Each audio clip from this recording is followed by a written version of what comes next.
Welcome to the Word and Words podcast. I'm Wyatt Graham, joined by Andrew Noble and Phil Cotnoir. And we're going to talk today a little bit about teens and tech, or teens and technology. Largely because every single teenager seems to have a phone in their pocket and writes and does schoolwork on a computer or tablet. So it seems like this is the kind of world that we live in today. Andrew, I know you had kind of a way of, maybe like a metaphor of thinking about this through the lens of purity culture. I'd love to hear more about what you mean.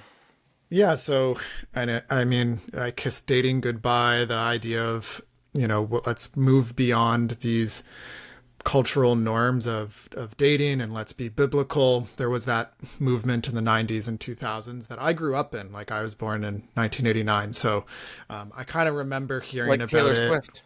Yeah, yeah, that's right. That's right. So people say that almost every time I tell them my birth year. It's my connection, Taylor Swift. But You're very similar, you two.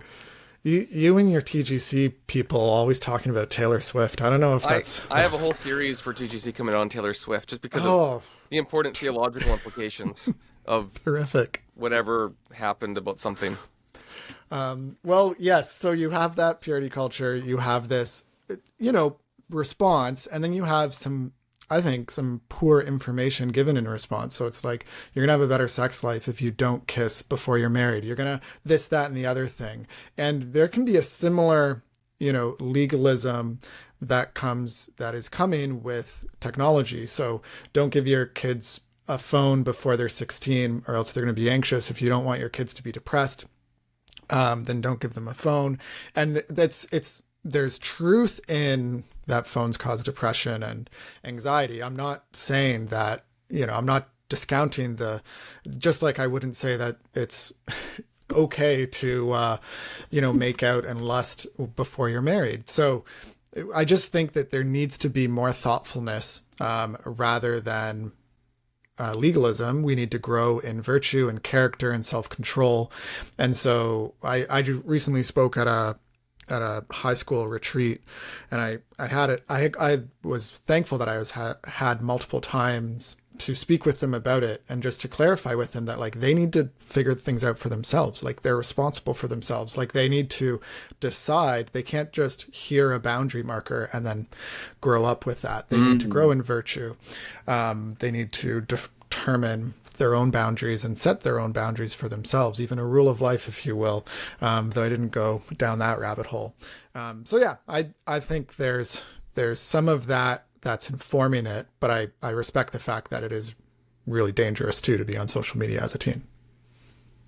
Yeah, and it strikes me that you said two things that just kind of popped into my mind. So one is a rule-based approach versus a wisdom-based approach. I think that's really helpful.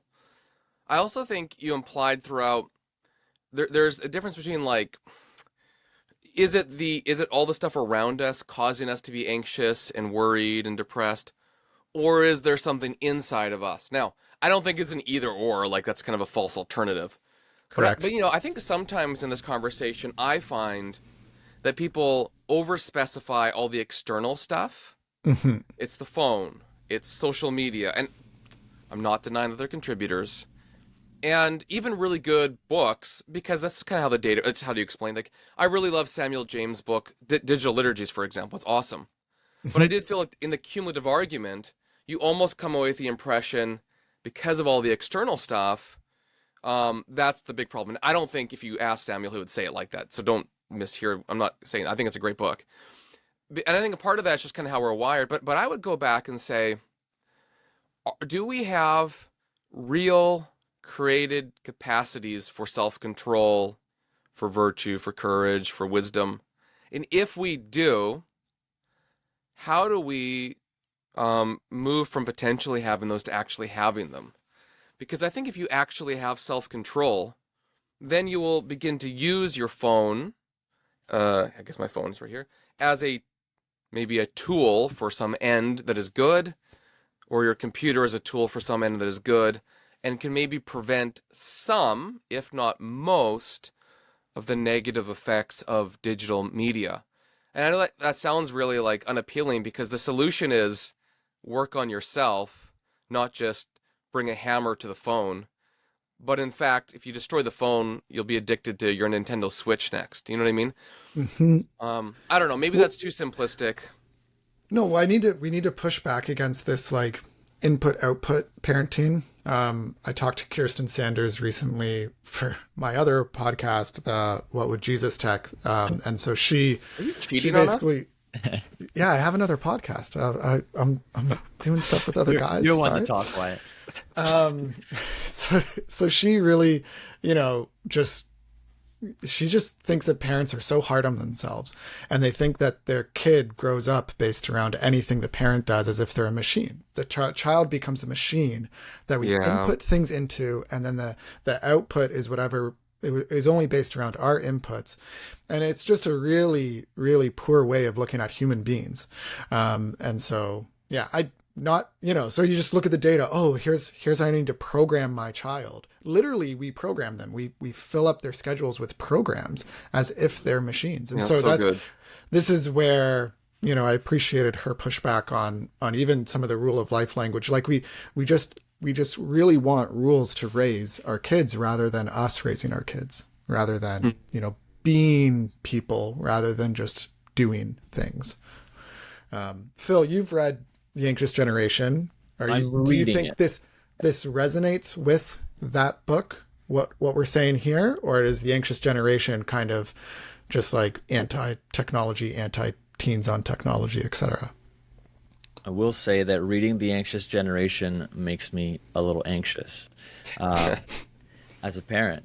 But here's what I'm noticing about our conversation so far is you guys are, I think, acknowledging the consensus that is forming around the harmfulness, the general harmfulness of technology use for young people. I mean, and everyone.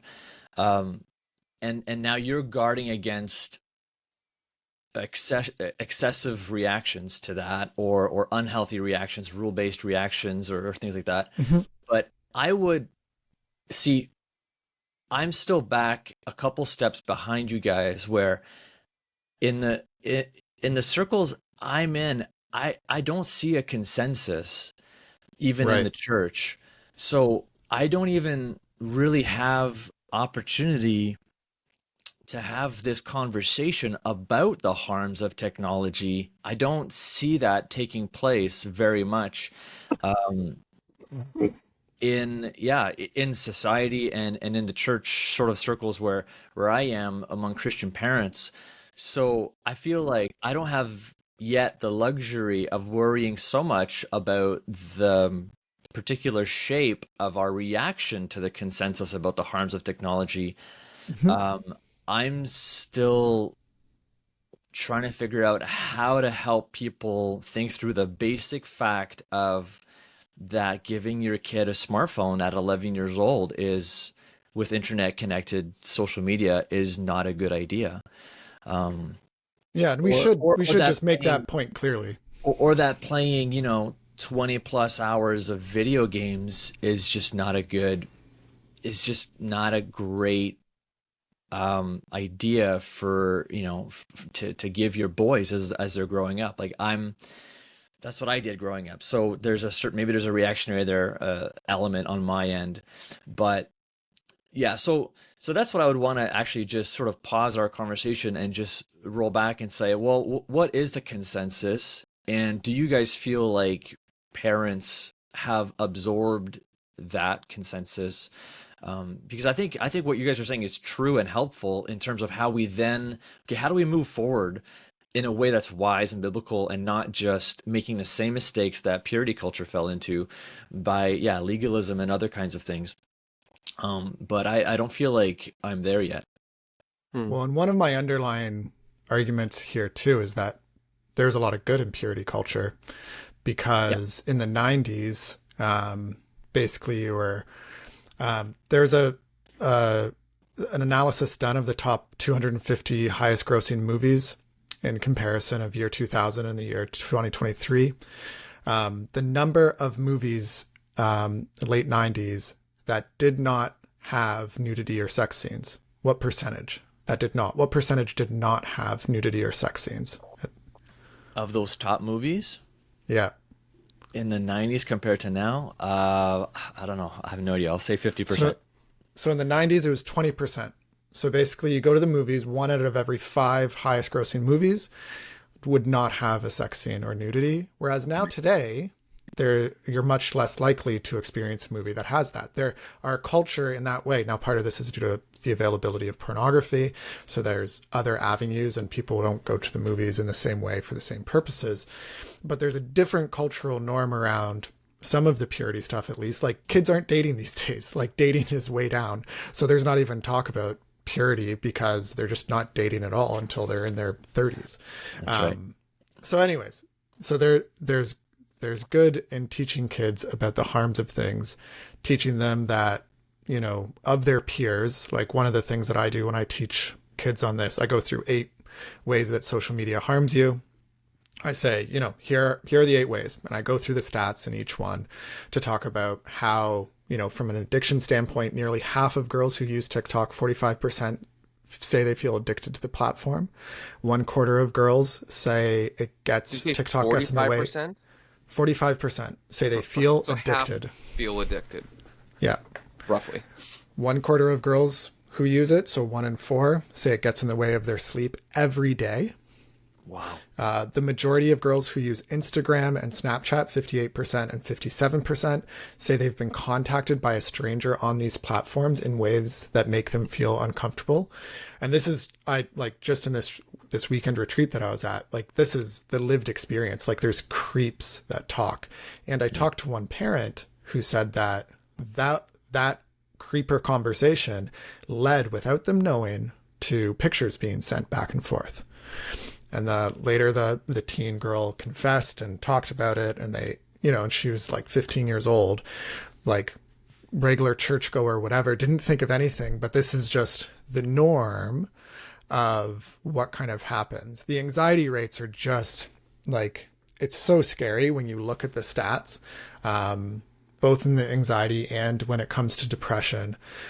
One way of calculating it is if the depression rates, or if the self-harm and suicide rates were at the same level that they were in 2010, there'd be 9,000 people still alive today. That's just in the US. Just because... Say that again? So you'd look at suicide rates, they've increased by 35% in boys and 59% in girls aged 10 to 19. Wow. So because of those increases in suicide rates since, you know, the basically 2010 or wherever you mark it, that specific study, Jonathan Haidt shared these statistics, so we'll link to them. You basically have 9,000 people who have lost their lives. Right. Now, I'm not attributing all of that to Facebook and Meta, but I am saying that it's the best explanation for the rise in anxiety and depression. There's no other better explanation. Correlation is not causation, but in this case, we have enough compounding factors. And the best explanation for this seems to be social media. And so we just need to be very real with people. So I've like this stats I'm listing off, like I've multiple times sent this to parents just to be like, hey, here are the stats. Here's the trends. And I share it with, I don't share the self-harm and suicide one directly with teens, but I do share the mental health decline in Canada has gone from 75% saying they have very good or excellent mental health down to around 49% in females aged 15 to 30. And that drop is again from 2012 to that study ended at the end of 2019. So this is pre-pandemic. Like, people like to be like, oh, it's just because of the pandemic. It's like, no, this drop happened. And part of the reason why is because they're not spending time with others. They're not learning mechanisms and virtue for dealing with frustrating and difficult life events. And so there's a self-enforcing cycle of feeling harm, doing harm to self, feeling out of control. And that's where we need a more nuanced response rather than just saying, take the phones away. But like, if your kid is less than 16 years old, I don't see why you're giving them a phone with an internet connection. Give them a dumb phone, maybe. There's less availability of dumb phones in Canada, but I would absolutely put rules on that. And I would meet, Mm. Scott Hurst, a pastor in Toronto, he gathered together a whole bunch of parents in order to like, hey, let's agree on some sets of rules here, in order to Well, say like that's build and a that's what cultural Jonathan norm. Haidt, that's what he's arguing for, right? He's saying let's sort of band together because there's a huge amount of social pressure, and I think that's a large part of why parents cave is because they're the only ones not caving, and we feel that, and so what Scott did there in Toronto is exactly what Haidt is arguing for, and I do think like I would the way I would think of it is like it seems like our culture, our society has been making a huge mistake with this for like 12 years, let's say, since the iPhone came out, since social media became ubiquitous. And he's saying we need to course correct, and he's like ringing the bell and blaring the alarm. And it's not a high resolution corrective course. It's a let's just get off this path. Right. And then after that change of course, and I think that really includes the church. I don't see the church being that much wiser in this regard than the world. Maybe a little. No, churches that do nursery and they're like, oh, can we have your phone number so that we can text you if your kid makes noise in the nursery? I'm sorry, you are doing a terrible thing by normalizing your phone notifications being on during worship. Like something like that is like, if your church is doing that, stop right now and So find a way to put it on the screen, or like just send a human being to get the parent. I don't care, but like, that's an example of normalizing phone culture. We should not normalize phone culture. Wyatt, does your church do that? Nope. But I think my original kind of sending home church, they did have you got like a number and there would be like a little clock Yep. and it would come up, so that's how you knew. So they wouldn't text you.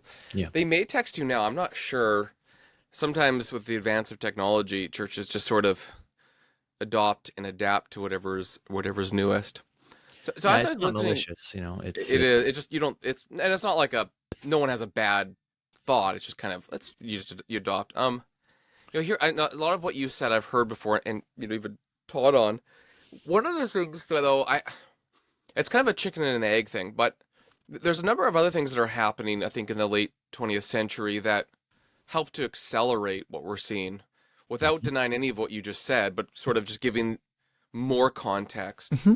Like I saw recently, just to cite one example, that roughly half of UK girls by age 14 are not living at home. Like that maybe is wrong. There's something like that, or had some sort of abnormal thing, like maybe a parent was gone. I Yeah, couldn't remember not the a context. two-parent home or That's that probably what it sort of was. thing. So what I'm getting at, I don't know, I misremembered that, but I just saw this recently. Yeah, I heard What that I'm too. getting at is there seems to be this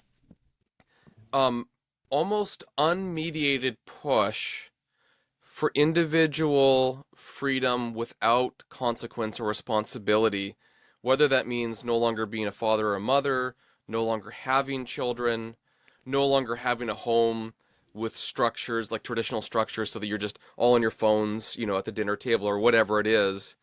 And I wonder if part of this is like why does someone become conservative? And this is interesting. I saw this recently. I think it's right. We used to say whenever you get older, you start voting conservative. Maybe. Or when you start having a family and you realize that stability is really good for your kids. So what happens when you have a society run by single kid or no kid households that have pursued their entire life to maximize individual freedom at the expense of duty and responsibility to social mores? And I think part of what's going on in this conversation is, so why do half of Canadians by the age of 40 report that they have signs of serious depression or whatever it is? And yes, I do think the phones are part of that, but what a phone does to me is it further maximizes individual freedom and isolation from the necessity of relying on others. So if I need to learn a fact, I Google it. If I need directions, don't tell me, I'll use maps. If I need to know a recipe, I don't call my friend to cook something. I look it up. And I think, yes, it's the phone. I'm not denying that or anything what you just said. there's a correlation there, but I'm wondering if the way that we're using technology and the techniques that technology bring is to advance a way of being human that says the only way to fulfill your capacity for humanness is to maximize freedom apart from responsibility. Whereas I would say, to be human is to maximize your created capacities. And freedom, at least in the biblical and Greek tradition, is typically the freedom to act in such a way as is rational. Freedom to something rather than freedom from. Exactly. Right? Freedom to support a family, to work a job, freedom to support society, because you know that it's right, it's reasonable. So you're no longer a like Jesus says, he who sins is a slave to sin. You're no longer enslaved by the passions and desires of the flesh that say, I should get drunk every night instead of supporting a family. That's slavery. I was reading Porphyry's letter to his wife last night, and he's like a 3rd century philosopher, and he kind of tells her, look, what real slavery is being so enslaved to your passions that you can't even live a good life anymore. Yeah. You can't live freely. And it's fascinating that when we talk about freedom, it's not freedom to the good life. And by good life, what I mean is very specifically, God has created us to live in certain ways, and when we do that, we're happiest. So he's created us to be wise and courageous and loving, and to bear each other's burdens, and to, for most of us, marry and have children, and to contribute to the common good. When we do those things, we flourish and are happy. And when we don't, our soul enervates, and we're depressed, anxious. And I think the phone is just one example of how we're avoiding the glory we're called to in order to maximize isolating individual access to freedom apart from responsibility and duty. So I agree with everything you said, but I think there's another angle to look at it that again pushes it back to, I wouldn't say individual responsibility. I'm not a libertarian, but I think groupish responsibility. I think as a family, we do it together. As a church, you do it together. As a community, you do it together. I'm not really into saying it's all about you as an individual, but like our family, there's 5 and almost 6 of us. We collaborate as a family towards common goals and support each other, bear each other's burdens towards them. So I don't, if I'm not going to blame an individual, like that's just not it. But it is this groupish movement towards maximal freedom that isolates you as an individual further and further away from groups that could support you, and that would require mutual burden bearing from you, essentially. No, really well said. I totally agree. Yeah, I do think the lack of family structure, family values. TGC recently came out with a really helpful deep dive on sports, and kind of just, the whole shift towards sports culture. And it just contrasts with a vision of life and human flourishing. Sports culture is often this programmatic development towards not virtue, but towards skill. A lot of input-output orientation, a lot of expectation, and a lot of focus on winning, and really it consumes your life. And the contrast is letting a child go to their neighbor and knock on their door and say, hey, do you want to play basketball? And then going and playing basketball, and then hearing nearby someone playing basketball and going to play with them. And yeah, it's just a different kind of vision of life. I currently have kids that are 7 and 5. And so it's just interesting sometimes, like trying to invite people over, and we try to make sure that we have space in our schedule to do that. We still have swimming lessons. Don't get me wrong. Like we still sign our kids up for things. But we really want to figure out how to create space for human flourishing. Jonathan Haidt talks about the ages 8 to 12 is like key for children to develop their sense of independence and their sense of risk taking. And we've basically taken away some of that risk taking because they're they're not like considering whether or not to play that risky sport version with their friends. Like my son always comes up with new ways to play games, and it's great. Like it's like that is a gift that he has, that I want him to continue to just make games, play with others. Just, you don't need a program to fall into. You don't need instructions. You need to figure out your own instructions, and then on the way you'll figure out rules for yourself. And that's just a different vision of life. It's all related. The family structure, the community structure, the institutional pushback, but the devices themselves create a false vision of human flourishing and freedom in particular. I'm really tempted to go deep on Deuteronomy 28. The pushback on idolatry is both material, that God brings upon curses, but there's also very interesting statements at the end of Deuteronomy 28 about the emotional effects of idolatry. It talks about longing and never being fulfilled. It talks about being anxious about things. Like if you don't have the rock of God, as we talked about with like a classical theism structure, then there is kind of this emotional thing in it. And that is a part of worshiping and trusting in created idols rather than, the iPhone is like an idol. It absolutely is. Good.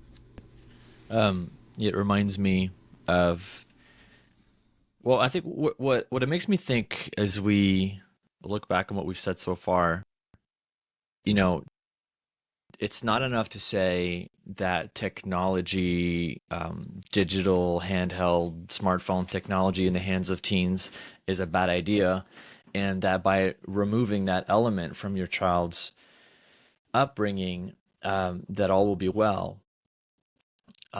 Like you were pointing out, Wyatt, there's broader and deeper things that have led up to this cultural moment, and it's not enough to just cut out this bad influence. There's so much more positive upbuilding that needs to be a part of our family cultures and a part of a child's life. It makes me think of the work of Anthony Esolen. He's a Catholic thinker that I've really enjoyed. He's my favorite person to kind of like lament the cultural loss of a richer culture. He's just so deeply versed in not only the classics, but also just like kind of a rich folk tradition of songs and poems and childhood. And he has a book called 10 Ways to Destroy the Imagination of Your Child. And in it, he just kind of looks back on childhood throughout history, even not that far back history in North America, and just contrasts it with what is so often normalized today. And he just basically, calls for a richer, imaginative childhood, like what you're saying, Andrew, of children self-organizing games without adult supervision, of making sure your kids are in contact with poetry and stuff that really stirs their imagination, and not just screens, which kind of shut down the imaginative center of the brain. And I say that as someone who obviously, we're not one of those families who never sits in front of the screen with the kids. But I think it's just helpful to think through, okay, what are the positive building elements that will take the place of the of the role that technology plays in so many children's lives. So, well, and part of it is casting a vision for technology as a good. So like it's just like the same as, when I was in the 2000s, and then I all of a sudden learned that sexual intercourse is good because of, like, God actually thinks it's good, not just like subjective emotional pleasure, like actually speaking from a biblical lens, like sex is good. It was like an aha moment because purity culture didn't teach that, right? It kind of like really dwarfed it and even taught against dating for the sake of your own subjective pleasure when married. It's like, no, what does God say about it, and what's the vision that God has for sex? Or in technology. There is a vision that God has for technology, and you can kind of do some simple stuff. You don't need to read a bunch of books on it. There are books by Tony Reinke, John Dyer, that do a biblical theology of technology that are super helpful. But you can just like pick up your Bible and just try to find technology in it. Like, Noah's Ark would be a very easy thing to go to and be like, oh, it's interesting that God tasked Noah with creating, when clearly God could separate the waters in whatever way he wanted. He has the power to do that, but he did this. He involved in creation. Genesis 1, the creator God creates creators. We're supposed to create and reflect him. We're made in his image and likeness, and that includes our dominion over the created world, and our turning those materials into other things. And so you need to kind of have a positive vision from that angle, is one element of that positive side of things.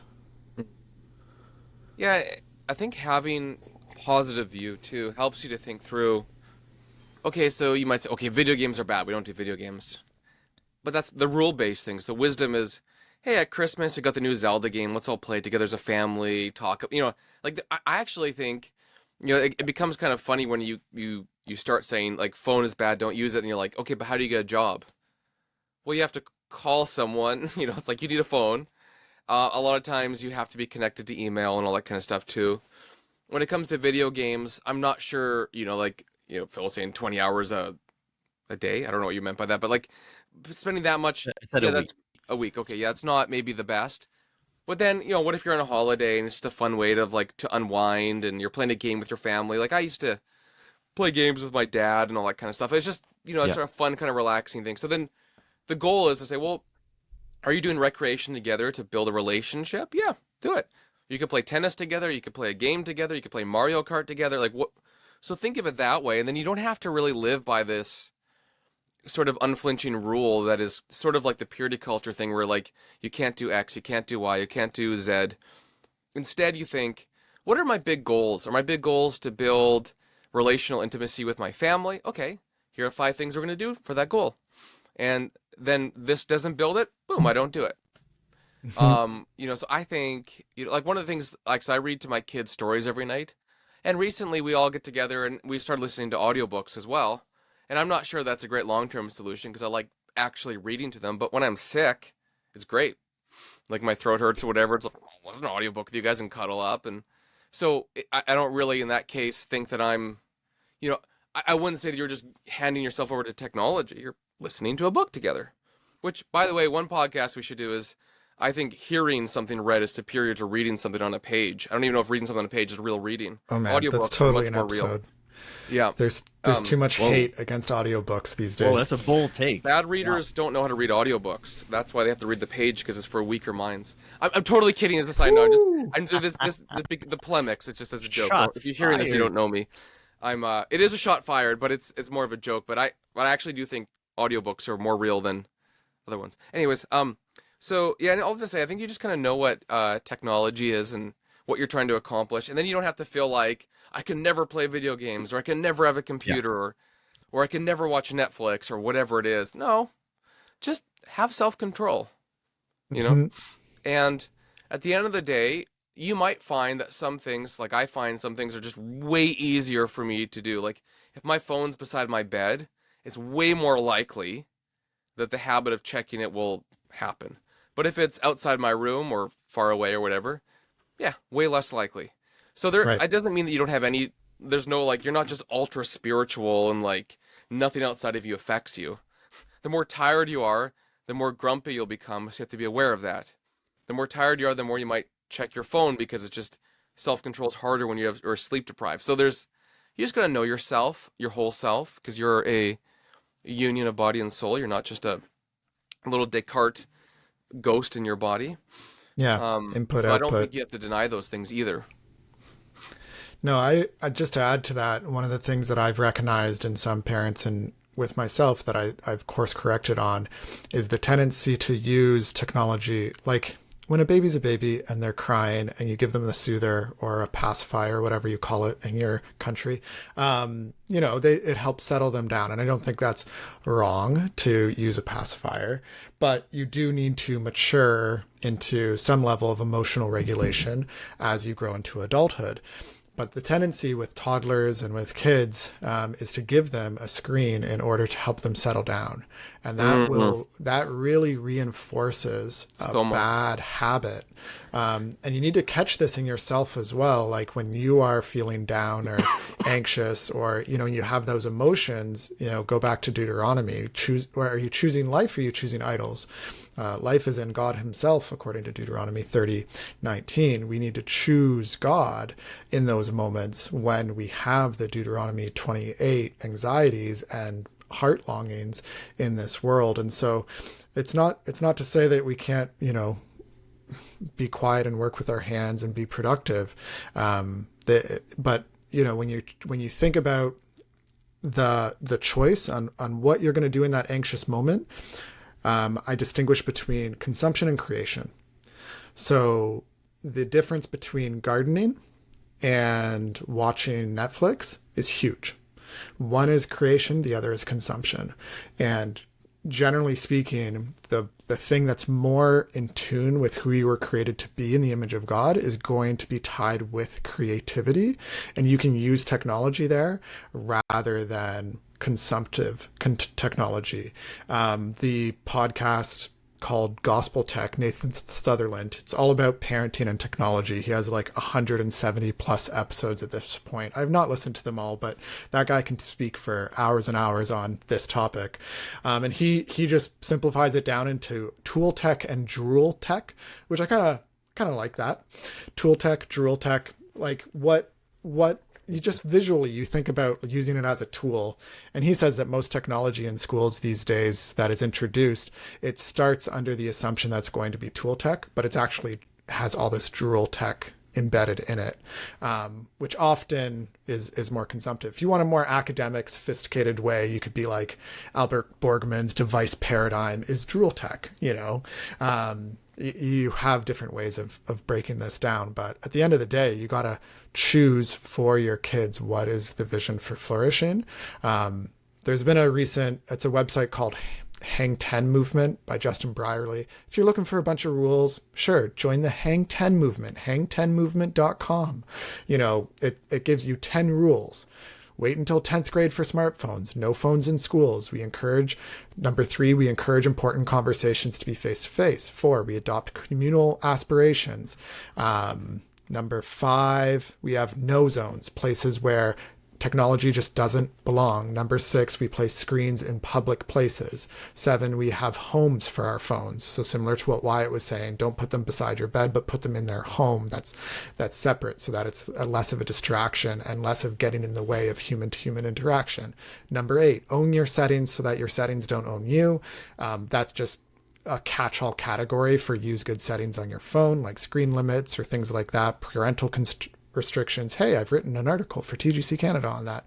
Number 9, wake before your phone, go to bed after. Don't let your phone wake you up. And then number 10 is hour off each day. Now, you don't have to follow his Hang 10 movement, but those are good guidelines. Those are helpful rules. I think, yeah, you can just like the Israelites had a lot of rules, and then you kind of see more wisdom as they grow in their relationship with God and in their own wisdom. And into the New Testament, I think there is a development that you go as a child from rules to maturity where you can actually have a ton of freedom, according to the Apostle Paul. Freedom to do good. And there's something to be said for, I'll just offer the contrarian position a little bit.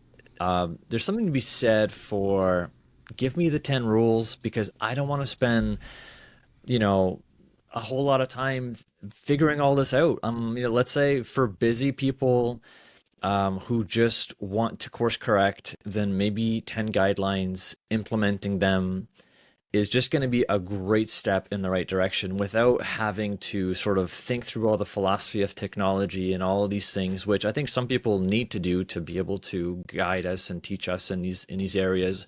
But there's something to be said for boiling it down for the everyday man and woman, people who maybe don't have the intellectual tools to really analyze things from first principles. You just say, you know what, here's a helpful set of 10 guidelines.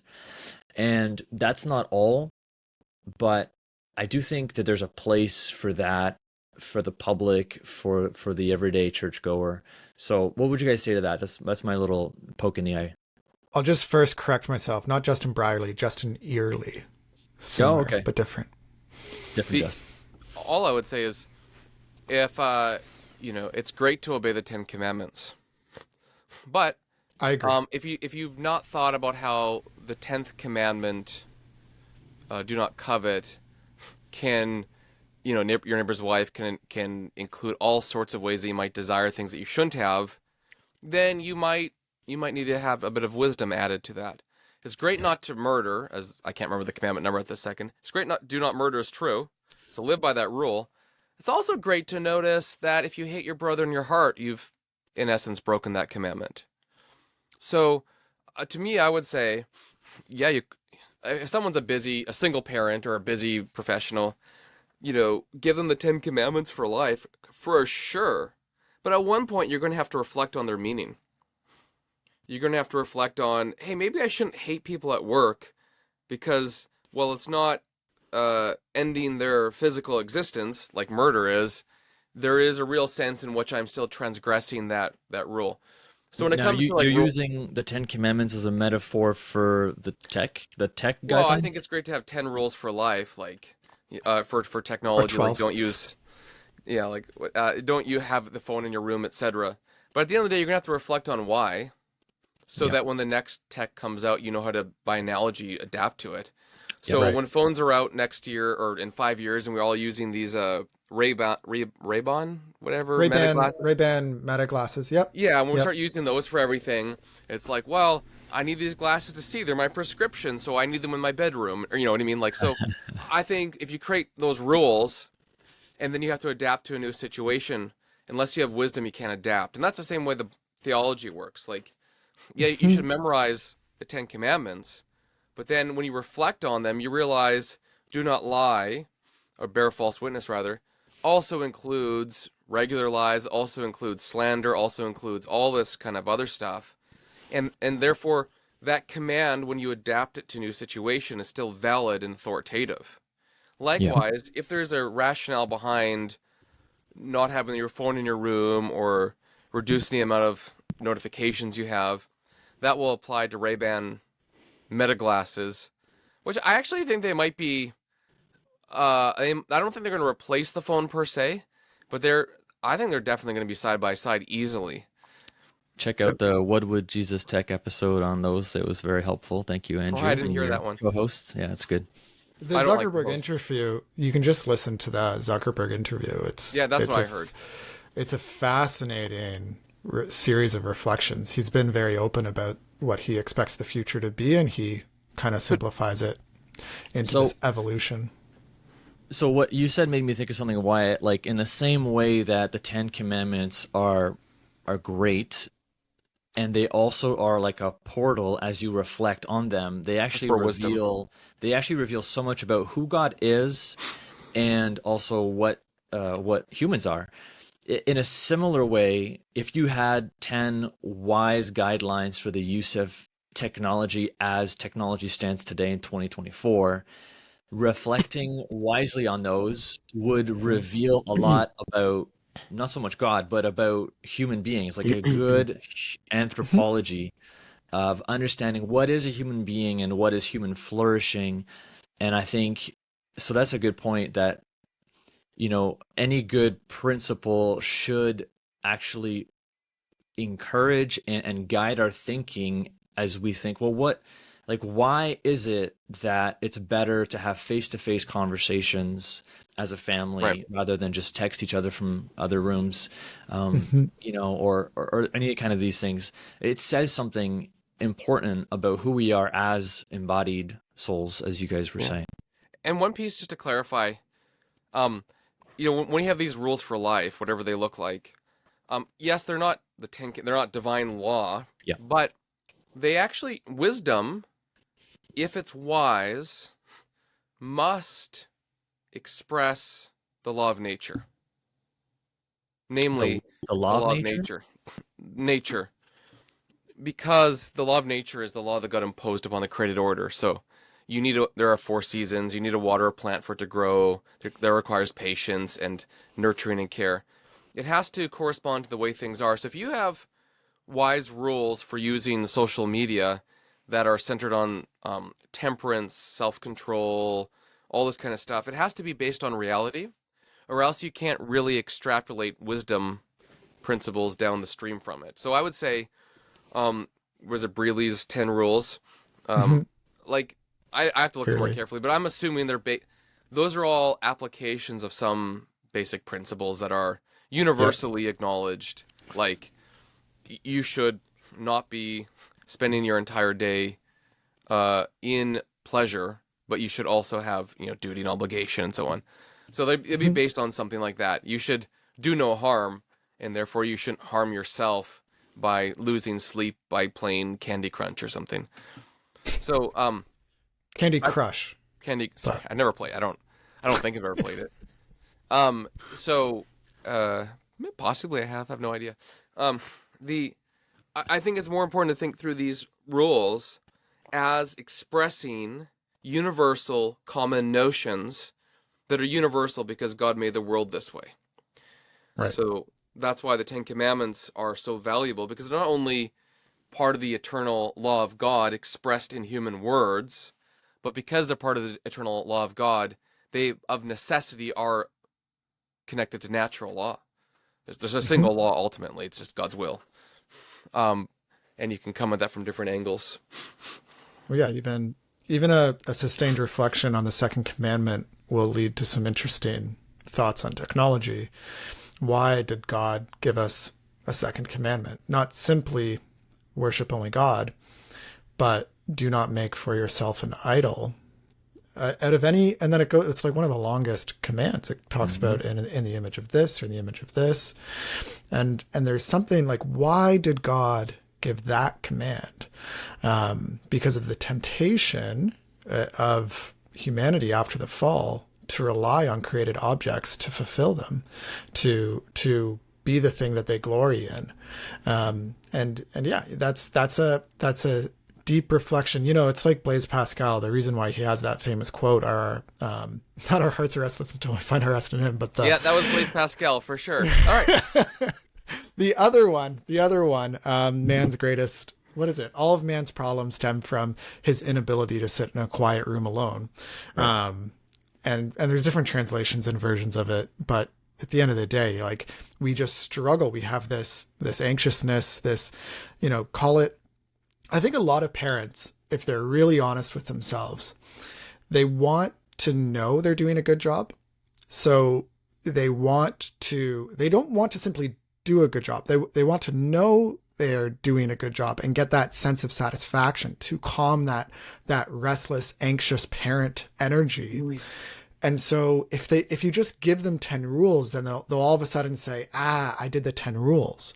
Yeah. And then if my kid doesn't become a Christian, well, I did all the inputs. Well, the output was out of my control because I did the inputs. I did good, right? Like and it's just this really, like, okay, parent, like, let's be honest with each other. Can you sit in a quiet room alone? And what do you go to in that restless moment?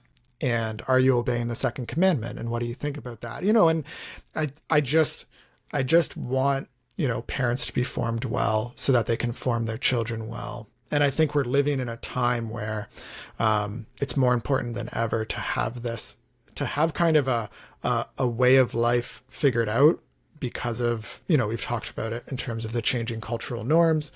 Like, you just really need to have a vision for persons that is deeper than an inch. And maybe one summary statement, and maybe we can give Phil the final word. Phil's final word is, it's really easy, or it's relatively easy to gain technical knowledge later in life to get a job. It's really hard to gain deep wisdom to know how to live your life. Yep. Which is why most of my peers in the mid to late 30s, not most, many of them have had their lives are falling apart despite the fact that they have great technical skills and can make money. But here's the thing, you can always learn techniques later to be a lawyer, to be a plumber, to be an electrician. You really can't go back in time and be wise when you're 18, 16, 14. Because the problem, like, you can mess up on your technical skills and relearn them at 35, but if you mess up on your humane skills, your life may be irreversibly changed, at least what, how the quality of your life through, lack of self-control, through divorces, through not having a good relationship with your kids, whatever it is. So I would say a lot of parents feel guilty because they have 10 sets of 10 rules for life that they're not doing. They're like, oh, I didn't do it right, or I didn't blah, blah, blah. And I would say, love your kids, give them the Bible, tell them that they can be full of faith, hope, and love, and wisdom, and courage, and self-control. And if they don't get the great technical education, they're not in a varsity sport, they don't have everything done in piano, they don't have straight A's, they take an extra year in high school, they take 2 years off before they go to trade school, but after high school, it actually won't matter. You can become a lawyer at 40 or 50, it won't matter. I mean, it matters to a degree, don't mishear me, but like, compared to not being wise and in self-control at 18, your future will be disastrous if you lack self-control. You could work in rural Saskatchewan at some regular job, farming job or whatever, and have a highly successful, flourishing life if you have self-control. You don't need to go to Bloor Street in Toronto. Arguably, if you do that at 18 because you have technical skills in money, you probably, because you made that choice, it's evidence that you don't have wisdom, to put it kind of bluntly. Not in every case, of course. Well, all the Bloor Street bankers are going to be coming after us now. Well, they all listen to us. I know they do. So, in summary, we've talked about the harms of technology. We've talked about the consensus in terms of the statistics that make those harms very concrete and undeniable. But we've also talked a lot about how Christians can think more wisely about how we respond to those things, and also how to craft a positive vision. And I think, Wyatt, what you said really goes back to some previous conversations we've had about virtue and about education and formation of children. Those deeper things, aligning the soul with the way God designed us to be, which is virtuous, that sets a much more solid foundation for all kinds of possible futures, and ones that will be satisfying, and and some of them will involve high technology. There's nothing wrong with working in high technology fields. I do. But if all we have is this kind of technical expertise, and like you said, Andrew, a concept of the human person which is only an inch deep, that is really a very unsatisfying existence, and not a very compelling vision for ourselves, our families, or our children. So that's it. That's my final word. Anything else? That's it. Thanks for listening to Word and Words.